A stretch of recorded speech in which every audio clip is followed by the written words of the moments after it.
who could forget the astonishing discovery we made when we found Jack Nicholson in Easy Rider? I mean, he burst onto the scene, and somehow we felt even then that the genie had escaped from the bottle, that this evil sprite was now at large in America, and there was no telling what he would do. And if Easy Rider was easy, well, 5 Easy Pieces looked deceptively easier still. And Bob Rafelson, the director, just simply threw out all the rigid rules of narrative that Hollywood demanded at the time, and heavily influenced by new French cinema, particularly Godard. He composed a film which was quite different from anything else that we were seeing at that time.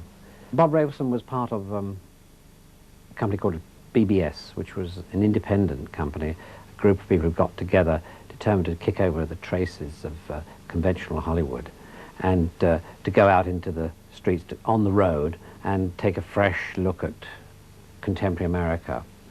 And Nicholson was a very important part of that group, really, in a sense. He wasn't a formal part of it, but he was the spirit of that group, really. He was exactly represented, incarnated what they were trying to do. You know, a fascinating sidelight on this film is that the Rafelson-Nicholson relationship began way back when Rafelson, of course, started up his career by making this TV series, The Monkees, which was a rip-off, really, of Hard Day's Night. And the Monkees were, of course, a kind of pseudo-Beatles. And then he got a chance to make a feature version of this called simply Head. And who is the screenplay writer of Head? One Jack Nicholson. So from these inauspicious beginnings came these great works. 5 Easy Pieces tells the story of how our Jack rejects the European cultural values of his rather precious family of musicians and goes off and embraces a kind of blue-collar world of blonde waitresses and bowling alleys and beer and buddies, and how this fills him with a kind of disgust.